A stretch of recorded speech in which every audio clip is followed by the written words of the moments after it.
शुक्लां भरधरं विष्णुं शशिवर्णं चतुर्भुजं प्रसन्नवदनं ध्यायेत् सर्वविघ्नोपशान्तये। अगजानन पद्मार्कं गजाननमहर्निशम् अनेकदन्तं भक्तानां एकदन्तमुपास्महे। गुरुर्ब्रह्मा गुरुर्विष्णु गुरुर्देवो महेश्वरः गुरु साक्षात् परब्रह्मा तस्मै श्री गुरवे नमः। ఓం. నిన్నటి వరకు మనము కార్తీక పురాణములు 30 రోజులు మరియు నిన్నటి రోజున పోలిపాడ్యమి అనగా పోలిని స్వర్గానికి ఎలా వెళ్ళిందో తెలుసుకున్నాము. ఈరోజు ఏం చెప్దామా అని ఆలోచిస్తున్న సమయంలో నాకు అమ్మవారే ఒక మెసేజ్ రూపంలో నాకు వాట్సాప్లో కొన్ని కథలు స్టోరీలు వచ్చినాయి. అదేంటంటే ఆదిశంకరాచార్యుల వారు మధుర మీనాక్షి అమ్మవారు పాచికలాడిన వైనం, దానిని గురించి ఇప్పుడు మీకు 5 పార్ట్లుగా నాకు వచ్చినాయి. 5 పార్ట్ల రూపంలో మీకు నేను తెలియజేస్తాను. ఇది నా అదృష్టంగా భావిస్తున్నాను. అమ్మవారు ఆదిశంకరాచార్యుల వారు పాచికలాడిన వైనం. అమ్మవారితో పాచికలాడిన ఆదిశంకరులు పార్ట్ 1. పంచశక్తి పీఠములలో మధుర మీనాక్షి ఆలయ పీఠం ప్రముఖమైనది. మీనముల వంటి చక్కని విశాల నేత్రములతో ఒకే ఒక మరకత శిలతో అమ్మవారి విగ్రహము చెక్కబడినది. ఆకుపచ్చ నీలము కలగలిపిన మరకతమనే శరీర కాంతి ఆ తల్లి ప్రత్యేకత. మధురను పరిపాలించే ఆ పాండ్యరాజులంతా ఆ తల్లిని ఆడపడుచుగా, కులదేవతగా, జగజ్జననిగా ఆరాధిస్తారు.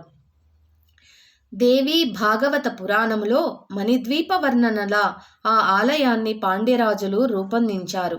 అంతటి సౌందర్య రాశి చతుష్టష్టి కళానిలయమైన మీనాక్షి కూడా రాత్రివేళ తామస శక్తి స్వరూపినిగా మారి ప్రాణిహింసకు పాల్పడుతున్నది. ఆమెను శాంతింపచేయటానికి యావత్ భారతములోని మూలల నుండి వేద పండితులను, ఋత్విక్కులను పిలిపించి యజ్ఞాలు, యాగాలు, క్రతువులు, పూజలు, జపహోమాలు అన్నీ చేయించారు. వారు పూజలు చేస్తుండగా వారిని కబలించి వేసినది మీనాక్షి. పాండ్యరాజు నిస్సహాయంగా ఉండిపోయి తమ రాచరికపు కర్తవ్యంగా రాత్రివేళ నగరంలో నరసంచారం లేకుండా నిషేధాజ్ఞలు విధించారు. సంధ్యా సమయానికల్లా ప్రజలంతా తమ తమ పనులన్నీ పూర్తి చేసుకొని రాత్రి ప్రారంభం కాగానే ఎవరి గృహాల్లో వారు బందీలుగా మారిపోయారు. ఆపద వచ్చినా, అపాయం వచ్చినా వారికిక బయటికి వచ్చే వీలు లేదు. వచ్చారో నగర సంచారానికి బయలుదేరిన అమ్మవారి కోపాగ్నికి ఆహుతైపోవలసిందే. క్షేత్రపాలకుడు, మీనాక్షి హృదయేశ్వరుడు అయిన సుందరేశ్వరుడు కూడా ఈ జరుగుతున్నదంతా సాక్షిభూతునిలా చూస్తూ ఉండిపోయాడు.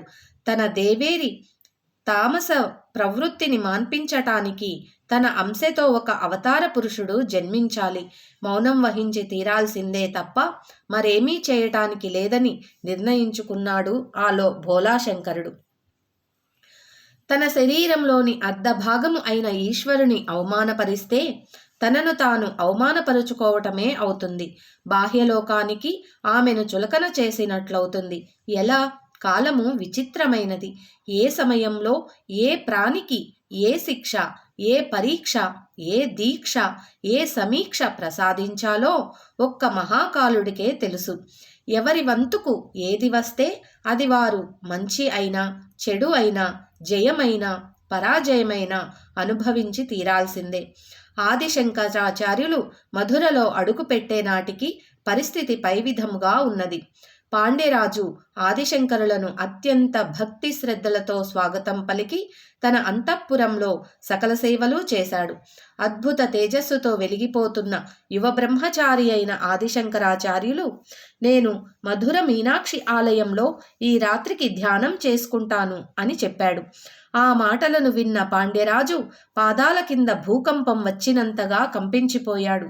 వద్దు స్వామి, మేము చేసుకున్న ఏ పాపమో ఏ శాప ఫలితమో చల్లని తల్లి కరుణారస సౌందర్యలహరి అయిన మా మీనాక్షి తల్లి రాత్రి సమయంలో తామస శక్తిగా మారి కంటికి కనిపించిన ప్రాణినల్లా బలి తీసుకుంటున్నది.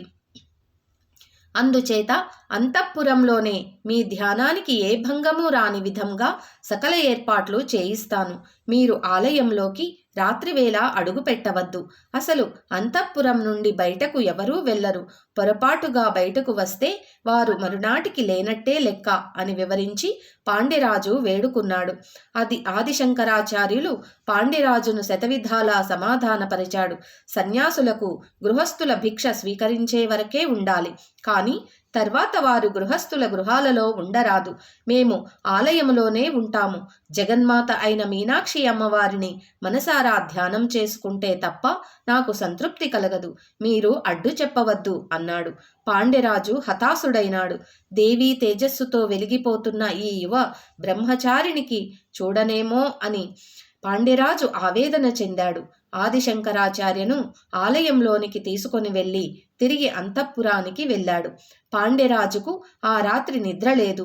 ఈ యువ సన్యాసిని అమ్మవారు బలి తీసుకుంటుందేమో, పాపం తన తరతరాలను పట్టి పీడిస్తుందేమో అని నిద్ర రాక అటూ ఇటూ పచార్లు చేయసాగాడు. రాత్రి అయినది. గర్భగుడికి ఎదురుగా ఉన్న విశాలమైన మండపంలో పద్మాసనం వేసుకొని ఆదిశంకరాచార్య ధ్యానంలో కూర్చుండిపోయారు. మరకత శ్యామ అయిన ఆ తల్లి ఆయన మనోనేత్రాల ముందు ప్రత్యక్షమై భృకుటి మధ్య నిలిచి సహస్రారములో ఆసీనురాలై చంద్రకాంతి వంటి వెలుగులతో సుధావర్షము కురిపిస్తున్నది. ఆ సమయంలోనే ఆలయంలోని గంటలన్నీ వాటంతట అవే మ్రోగనారంభించాయి. ఆలయంలోని అన్ని వైపులా దీపారాధనలలోని వెలుగులు దేదీప్యమానంగా వెలగసాగాయి. గర్భగుడిలో మరకత శిల అర్చామూర్తిలో చైతన్యం వచ్చి అమ్మవారు మెల్లగా పీఠం నుండి లేచి నిల్చున్నది. పాదమంజీరాలు ఘల్లుమన్నాయి. సుందరేశ్వరుని వైపు తిరిగి వినమ్రంగా నమస్కరించినది.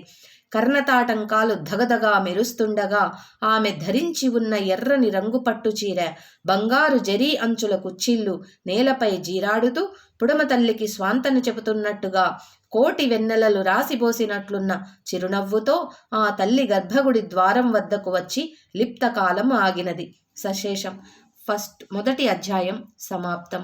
జై శ్రీమన్నారాయణ. ఓం శ్రీమాత్రే నమః. ఓం నమః శివాయ. మనకు ఇలా ఎన్నో తెలియని విషయాలు చాలానే ఉన్నాయి. నాకు తెలిసినంత వరకు నేను ఈ వీడియోల రూపంలో అందరికీ తెలియజేసే ప్రయత్నాన్ని తెలియజేస్తాను. మీలో కొంతమందికి ఈ విషయాలన్నీ తెలిసే ఉండొచ్చు, కానీ తెలియని వాళ్ళకి తెలియచెప్పే ఉద్దేశంతో నేను ఈ వీడియోలు చేస్తున్నాను. జై శ్రీమన్నారాయణ.